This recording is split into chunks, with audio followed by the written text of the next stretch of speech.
نحمده ونصلي ونسلم على رسوله الكريم أما بعد فأعوذ بالله من الشيطان الرجيم بسم اللہ الرحمن الرحیم۔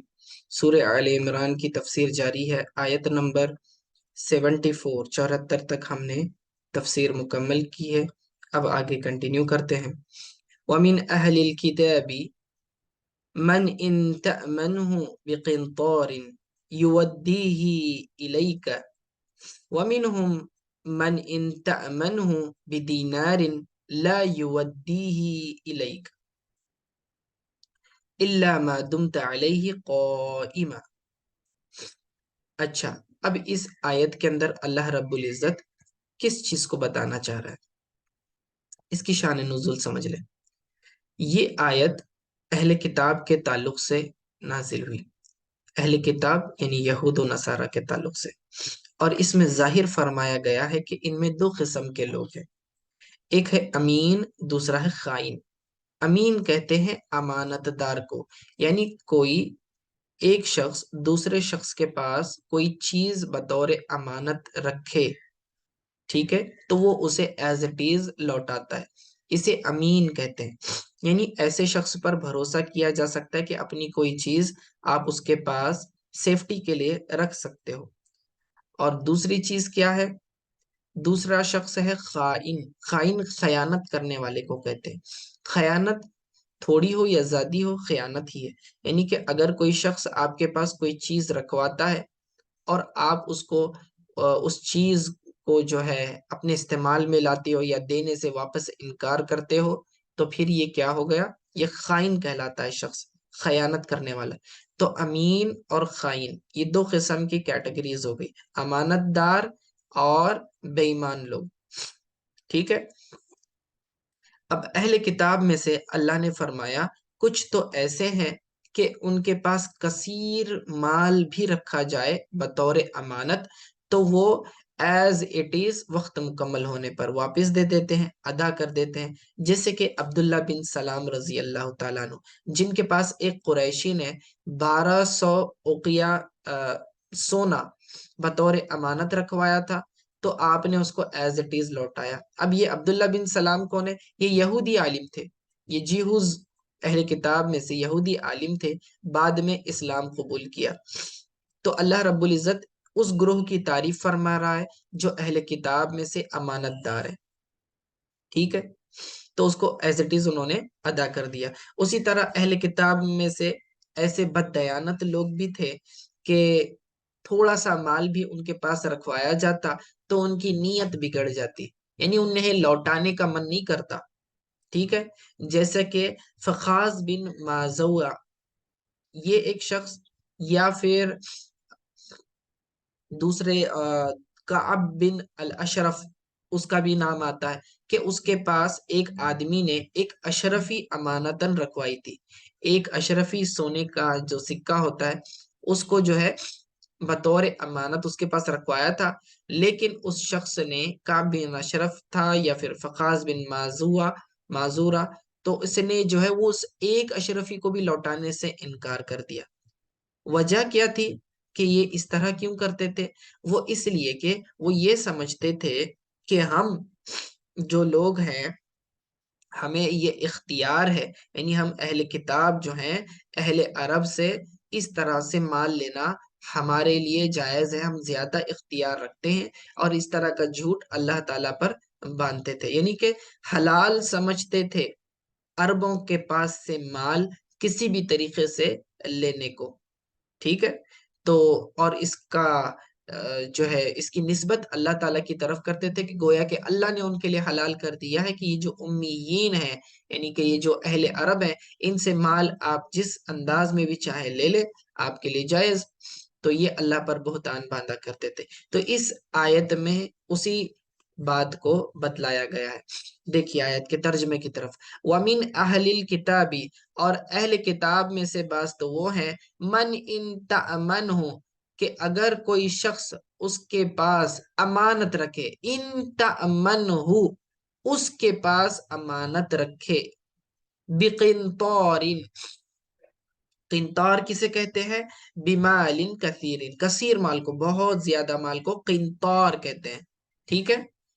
تو اہل کتاب میں سے وہ ہیں کہ اگر ان کے پاس امانت رکھی جائے بقنطار یعنی کثیر مال بطور امانت رکھا جائے، یؤدیہ، یؤدیہ واو کے اوپر حمزہ ہے تو اس کو آپ پڑھیں گے یؤدیہ، سے و سے نہیں، یؤدیہ الیکا، تو وہ اسے ادا کرتا ہے اس کو واپس، یؤدیہ یعنی اس امانت کو وہ ادا کر دیتا ہے، الیکا جس نے دی تھی اسے واپس کرتا ہے، ٹھیک ہے، جیسے کہ عبداللہ بن سلام نے کیا۔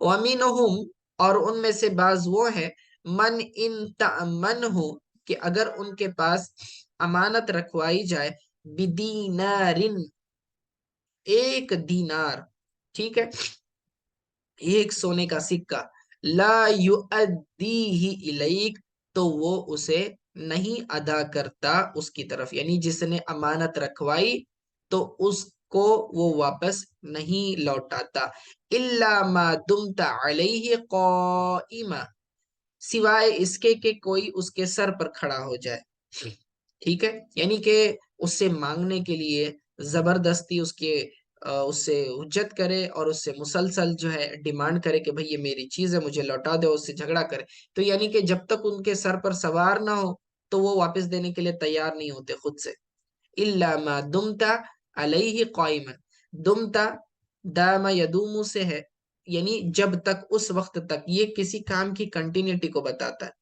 الا ما دمتا علیہ قائما جب تک کہ آپ اس پر کھڑے نہ ہو جائیں، یعنی اس کے سر پر کھڑے، سر مطلب براہ راست ہیڈ پر کھڑا نہیں ہونا، یہ میں محاورہ بتا رہا ہوں، یعنی کہ جب تک مسلسل اس سے تقاضا نہ کیا جائے وہ واپس نہیں دیتے۔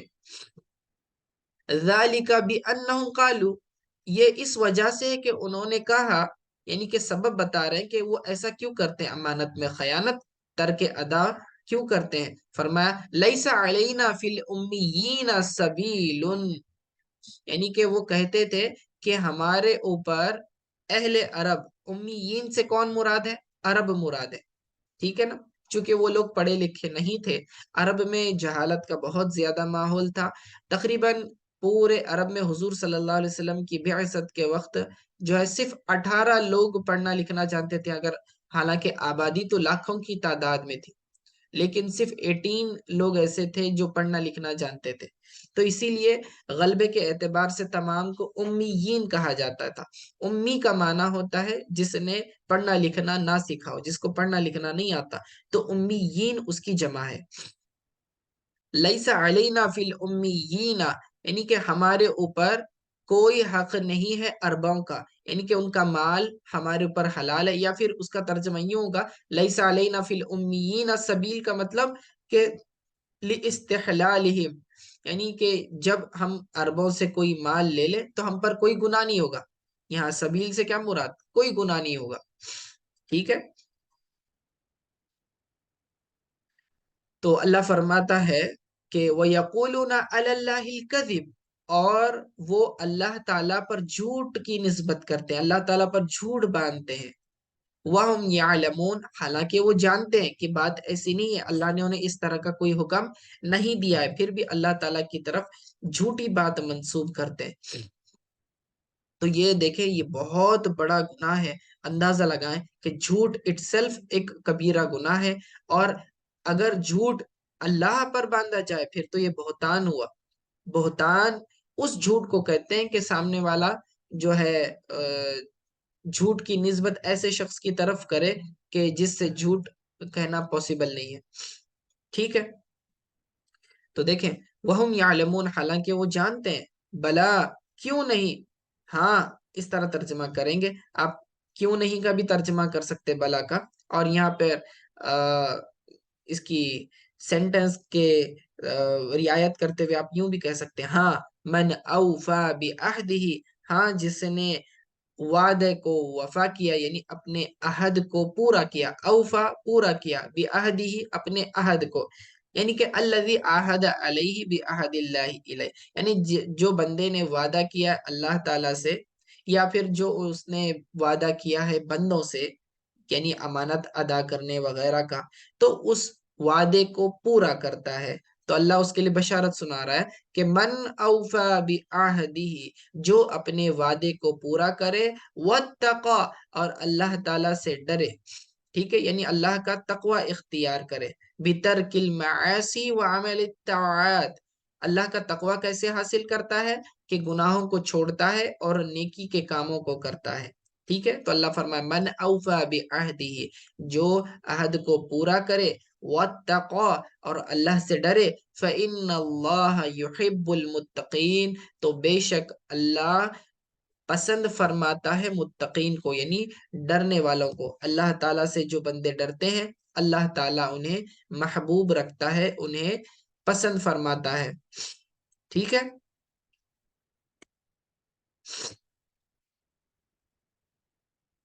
اب آگے جو آیت آ رہی ہے، ان الذین یشترون بعہد اللہ، تو پچھلی آیت میں کیا بیان کیا کہ جو اپنا وعدہ پورا کرے، ٹھیک ہے، چاہے وہ اللہ سے کیا ہوا وعدہ ہو یا بندوں سے کیا ہوا۔ بندوں سے کیے ہوئے وعدے کی تو مثال گزر گئی کہ اس کے پاس مال رکھوایا جائے تو وہ دیتا ہے یا نہیں دیتا ہے، اس قسم کا معاملہ۔ لیکن اللہ سے وعدہ کیا ہے؟ اللہ سے کیا ہوا وعدہ یہ ہے کہ اللہ رب العزت نے جو احکام، جو بشارتیں ان کی کتابوں میں نازل کی ہیں، ان احکام کو لوگوں سے چھپانا نہیں ہے، ان احکام کو اپنی طرف سے کوئی اس میں رد و بدل، چینجز کرنا نہیں ہے۔ تو لیکن انہوں نے اس طرح کے چینجز کیے۔ کیا چینجز کیے؟ یہ آیت جو اگلی آ رہی ہے ان الذین یشترون سے، تو یہ آیت یہود کے رؤسا احبار ابو رافع و کنانہ بن ابی الحقیق، یہ شخص، اور اسی طرح کعب بن اشرف اور حی بن اخطب، ان لوگوں کے حق میں نازل ہوئی، جنہوں نے اللہ عز و جل کا وعدہ چھپا دیا تھا۔ وہ کون سا وعدہ تھا؟ جو سید عالم صلی اللہ علیہ وسلم پر ایمان لانے کے متعلق ان سے تورات میں لیا گیا تھا، انہوں نے اس کو بدل دیا اور اس کی بجائے اپنے ہاتھوں سے کچھ کا کچھ لکھ دیا، اور جھوٹی قسم کھائی کہ یہ اللہ تعالیٰ کی طرف سے ہے، اور یہ سب کچھ انہوں نے اپنی جماعت کے جاہلوں سے رشوتیں لینے اور زر مال دولت حاصل کرنے کے لیے کیا۔ تو اللہ رب العزت ان کی برائی بیان کر رہا ہے، فرماتا ان الذین یشترون بعہد اللہ، بے شک وہ لوگ جو اللہ تعالیٰ کے عہد کو بیچتے ہیں، ٹھیک ہے۔ یشترونا، یشترونا کا معنی بیچنا، خریدنا، ٹھیک ہے، یعنی کہ خریدتے ہیں۔ یہ خریدتے سے مراد کیا کہ یستبدلونا، بدلتے ہیں، یعنی اللہ تعالیٰ کے عہد کے بدلے جو ہے مال لیتے ہیں، ٹھیک ہے۔ اور وہ کیا تھا کہ فی الایمان بالنبی و اداء الامانتی، ان سے یہ وعدہ لیا گیا تھا کہ آخری نبی جب آئیں گے تو ان پر ایمان لانا ہے اور امانت ادا کرنی ہے، وہ ایمانہم، ٹھیک ہے۔ تو اللہ تعالیٰ سے کیے ہوئے یہ جو ہے قسم، حلف، ٹھیک ہے، حلفہم بہ تعالی کاذبین، تو انہوں نے جھوٹی قسمیں کھائی، ثمنا قلیلا، ثمن جو ہے قیمت کو کہتے ہیں، قلیل تھوڑی، یعنی دنیاوی زندگی میں وہ تھوڑی سی قیمت اس کے بدلے حاصل کرتے ہیں۔ اولئک لا خلاق لهم فی الاخرہ، ان کے لیے آخرت میں کوئی حصہ نہیں ہے، لا خلاق الا نصیبا لا حصہ، ٹھیک ہے، ان کے لیے کوئی حصہ نہیں، قیامت کے روز انہیں کسی قسم کا اجر و ثواب نہیں دیا جائے گا، یعنی کسی قسم کا بدلہ نہیں ملے گا اچھا والا۔ وَلَا يُكَلِّمُهُمُ اللَّهُ، اور اللہ تعالی غضب کی وجہ سے ان سے بات بھی نہیں کرے گا۔ وَلَا يُكَلِّمُهُمُ اللَّهُ، یعنی اللہ سے بات کرنے کا انہیں شرف حاصل نہیں ہوگا قیامت کے روز۔ وَلَا يَنظُرُ إِلَيْهِمْ، یعنی اللہ اپنی رحمت کی نظر سے ان کی طرف نہیں دیکھے گا یوم القیامت، قیامت کے روز۔ وَلَا يُزَكِّيهِمْ، اور انہیں پاکیزہ نہیں کرے گا، ان کا تزکیہ نہیں فرمائے گا، انہیں پاک نہیں کرے گا گناہوں سے۔ وَلَهُمْ عَذَابٌ عَلِيمٌ، اور ان کے لیے دردناک عذاب ہے۔ تو دیکھیں کتنی خطرناک وعید اللہ تعالیٰ نے اس آیت میں بیان کی ہے۔ وعید عذاب کے، سزا کے وعدے کو کہتے ہیں، ٹھیک ہے نا۔ تو وعدہ اور وعید میں فرق کیا ہے؟ وعدہ کسی خیر کا ارادہ کرنا، کسی خیر، کوئی بھلائی کا وعدہ کرنا، اس کو وعدہ کہتے ہیں، اور قرآن میں عذاب کا وعدہ کرنا، سزا کا وعدہ کرنا، اسے وعید کہتے ہیں. ٹھیک ہے، تو اس آیت میں وعید ہے ان لوگوں کے لیے جنہوں نے اللہ تعالیٰ کی آیتوں کو بیچا اور اس کے بدلے دنیاوی مال. اچھا، یہ بیچنا ان کا اعلانیہ بازار میں کھڑے ہو کر اس طرح نہیں ہوتا جس طرح ہمارے یہاں ہوتا ہے کہ بھائی چلو یہ چیز لے لو اتنے میں. اس طرح نہیں بیچنا مراد، بلکہ احکام کو بدل کر اپنے مرضی کے موافق، اپنے مفاد کی خاطر، اپنے سیلف بینیفٹ کے لیے اس طرح کی آیتیں گھڑ لینا، اپنی جانب سے چینجز کر لینا جو ان کے حق میں بینیفیشل ثابت ہو اور لوگ ان کو جو ہے مال و دولت دیں. یعنی کہ یہ کہنا کہ دیکھیں علماء کے تعلق سے قرآن میں تورات میں اللہ نے یوں لکھا ہوا. ایک مثال میں بتا رہا ہوں، فرضی مثال، کہ جو ہے آپ اگر اپنا گناہ معاف کرانا چاہتے ہو تو اس گناہ کے بدلے اتنا اتنا مال آپ کو جو ہے یہ ہمارے جو لیڈرز ہیں ان کو دینا پڑے گا، یعنی علماء کو دینا پڑے گا، یا جو ان کے احبار ہیں یا ارباب جو انہوں نے بنا رکھے تھے تو ان کو دینا پڑے گا. تو یہ کیا ہو گیا؟ یہ حکم تو تورات میں نہیں ہے، لیکن انہوں نے خود سے بنا لیا تاکہ لوگ جو ہے پیسے لا کر انہیں دیں. ٹھیک ہے، جیسے کہ آج بھی ہوتا ہے، کنفیشن کرتے ہیں لوگ اور جو ہے اس کے بدلے پیسے دیتے ہیں. ٹھیک ہے، ان کو لگتا ہے کہ دنیا میں پیسہ دے دینے سے ان لوگوں کو جو ہے اللہ گناہ معاف کر دے گا، حالانکہ ایسا نہیں ہے. ٹھیک ہے، تو یہ خریدنے کا مطلب یہ ہے، گویا کہ وہ بدل دیتے ہیں، احکام کو بدلتے ہیں تاکہ انہیں پیسہ حاصل ہو. تو اللہ فرماتا ہے کہ کیا کیا ان کے لیے وعید سنائی. فرمایا لہم اولئک لا خلاق لہم فی الاخرہ، آخرت میں انہیں کسی قسم کا بدلہ اجر نہیں ملے گا، یعنی اچھائی والا، نیکی کچھ نہیں ملے گی، نمبر ایک. دوسرا، ولا یکلمہم اللہ، اللہ ان سے بات بھی نہیں کرے گا غضب کے وجہ سے. ولا ینظر الیہم، تیسرا یہ کہ نظر رحمت سے بھی نہیں دیکھے گا یوم القیامتی. ولا یزکیہم، اور انہیں پاکیزہ بھی نہیں کرے گا گناہوں سے. وَلَهُمْ عَذَابٌ عَلِيمٌ، اور ان کے لیے دردناک عذاب ہے. تو ایک ہی آیت میں اللہ نے 5 وعیدیں سنائی ہیں ان لوگوں کو جو احکام کو اپنی طرف سے بدلتے ہیں، یعنی حرام کو حلال کرتے ہیں، حلال کو حرام کرتے ہیں. تو یہ بہت بڑا کبیرہ گناہ ہے، یاد رکھیں.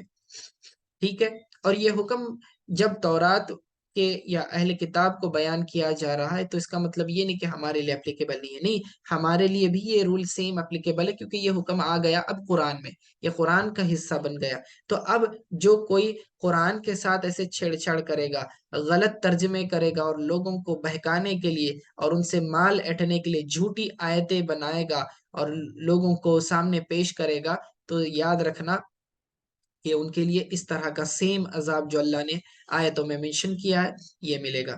کیونکہ بعض احادیث میں آتا ہے کہ قیامت کے قریب قریب لوگ ایسے ہوں گے کہ جو جھوٹی آیتیں بیان کریں گے اور جھوٹے حدیثیں بیان کریں گے، تو ان سے بچنے کی ضرورت ہے.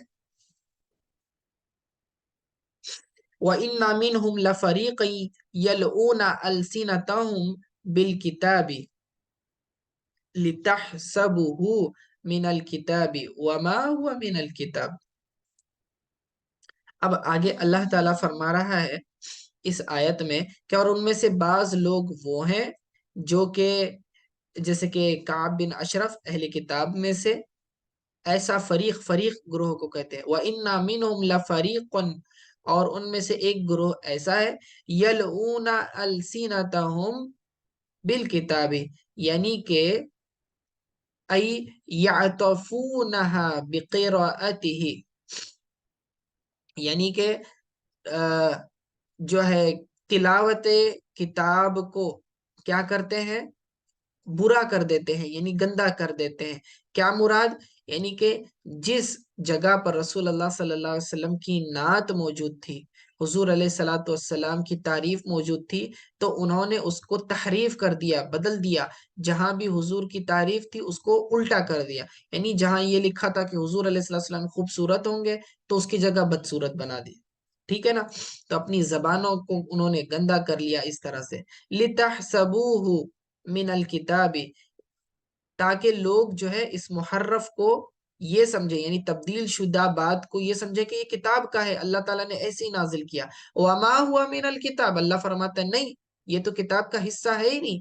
وما یہ ما نفی کے لیے، وما ہوا من الکتاب، اور وہ کتاب میں سے نہیں ہے، یعنی جو انہوں نے چینجز کیے وہ کہتے ہیں کہ ایک اللہ تعالیٰ کی طرف سے نازل کردہ کتاب میں ہے، تو اللہ فرما رہا ہے، انکار فرما رہا ہے، رد فرما رہا ہے کہ نہیں ایسا نہیں ہے، وہ کتاب کا حصہ ہے ہی نہیں۔ وَيَقُولُونَ هُوَ مِنْ عِنْدِ اللَّهِ، اور وہ کہتے ہیں کہ یہ اللہ تعالیٰ کی طرف سے ہے، وَمَا هُوَ مِنْ عِنْدِ اللَّهِ، اور یہ اللہ تعالیٰ کی طرف سے نہیں ہے، یعنی کہ وہ جو چینجز انہوں نے کیے اس کے بارے میں کہتے ہیں کہ اللہ نے ایسا نازل کیا، اللہ فرما رہے ہیں نہیں، وہ اللہ تعالیٰ کی طرف سے نہیں ہے۔ وَيَقُولُونَ عَلَى اللَّهِ الْكَذِبِ، اور اللہ تعالیٰ پر جھوٹ باندھتے ہیں، اللہ تعالیٰ کی طرف جھوٹ کی نسبت کرتے ہیں، وَهُمْ يَعْلَمُونَ، حالانکہ وہ جانتے بوجھتے ہیں، یعنی انہیں اس بات کا علم ہے کہ وہ جھوٹ بول رہے ہیں، اعلانیہ جان بوجھ کر وہ ایسی بات کرتے ہیں۔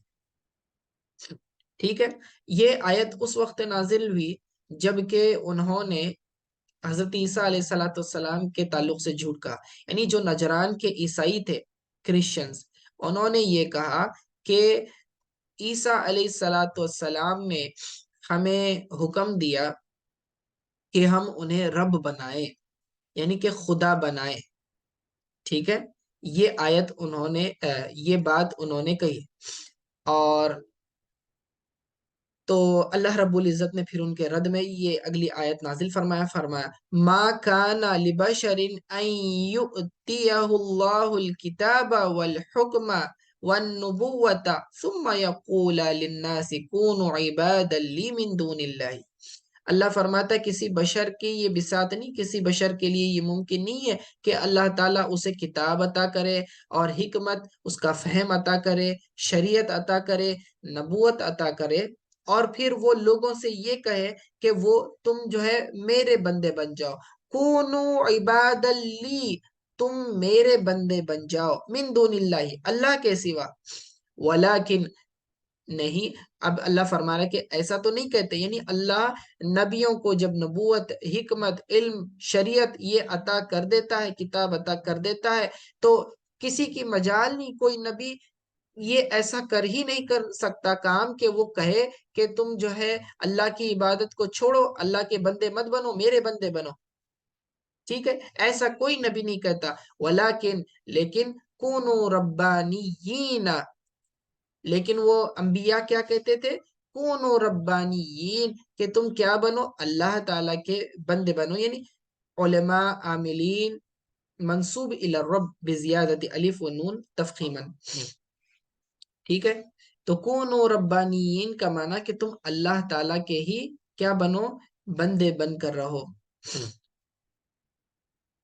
بما کنتم تعلمون، بما کنتم تعلمون الکتاب و بما کنتم تدرسون، کہ کس سبب سے، کہ اللہ تعالیٰ نے تمہیں کتاب کا علم دیا، اور اس سبب سے کہ اللہ تعالیٰ کی یہ کتاب کا تم درس دیتے ہو، یعنی اسے پڑھتے ہو۔ ٹھیک ہے، تو یہ عیسیٰ علیہ السلام کے تعلق سے انہوں نے کہا، نجران کے عیسائیوں نے، کہ عیسیٰ علیہ السلام نے ہم سے کہا ہے کہ ہم انہیں خدا بنا لیں، تو اللہ نے ان کا رد فرمایا کہ ایسا نہیں ہے، کہ جس کو اللہ نے نبوت دے دی وہ کبھی ایسا نہیں کہہ سکتا کہ تم جو ہے مجھے خدا مانو، بلکہ نبی تو اللہ کے حکم کا پابند ہوتا ہے، وہ ہمیشہ یہی کہے گا کہ اللہ کے بندے بنو، اللہ کے ہی عبادت کرو، میری عبادت کرو یا میرے بندے بنو، اس طرح سے کوئی نبی تعلیم نہیں دیتا ہے۔ وَلَا يَأْمُرُكُمْ أَن تَتَّخِذُوا الْمَلَائِكَةَ وَالنَّبِيِّينَ أَرْبَابًا، اور وہ تمہیں ہرگز حکم نہیں دیتے کہ تم جو ہے فرشتوں کو اور نبیوں کو ارباب بنا لو، یعنی خدا بنا لو۔ ٹھیک ہے، جیسے کہ کمت اتخذ السابعہ لوگوں نے فرشتوں کو خدا بنا لیا، یہود نے حضرت عزیر علیہ السلام کو اللہ کا بیٹا کہہ دیا، نصارہ نے عیسیٰ علیہ السلام کو اللہ کا بیٹا کہہ کر رب بنا لیا، تو اس لیے فرمایا کہ وہ لوگ کبھی تمہیں اس بات کا حکم نہیں دیں گے کہ فرشتوں کو رب بناؤ یا نبیوں کو رب بناؤ۔ اَیَأْمُرُکُم بِالْکُفْرِ بَعْدَ اِذْ أَنْتُم مُسْلِمُونَ، کیا وہ تمہیں حکم دیں گے کفر کا بعد اس کے کہ تم مسلمان ہو؟ ٹھیک ہے، یعنی یہ ممکن ہی نہیں ہو سکتا کہ وہ تو مسلمان بنانے آئے ہیں، وہ تو تمہیں اللہ کی عبادت کرنا سکھانے آئے ہیں، تو وہ لوگ کفر کی تعلیم کیسے دے سکتے؟ ٹھیک ہے، یہ تو جھوٹ منسوب کر رہے ہو۔ اب پہلا تو جھوٹ انہوں نے اللہ کی طرف منسوب کیا تھا جھوٹی آیتیں بنا کر، اب یہاں کیا کہہ رہے ہیں، نبی کی طرف جھوٹ باندھ رہے ہیں۔ کیا کہہ رہے ہیں کہ نبی نے ہمیں کہا، یعنی عیسیٰ علیہ السلام نے ہمیں کہا کہ خدا بنا لو۔ تو دیکھیں کتنا بڑا جھوٹ، اللہ پر بھی جھوٹ باندھتے تھے اور نبیوں پر بھی جھوٹ باندھتے تھے، تو اللہ نے دونوں کا رد فرمایا۔ آج کے لیے اتنا کافی ہے۔ آیت نمبر 80 ہمارا رکوع بھی مکمل ہو گیا۔ وصلی اللہ تعالی علی خیر خلق محمد وآلہ وصحبہ اجمعین برحمتک یا ارحم الراحمین۔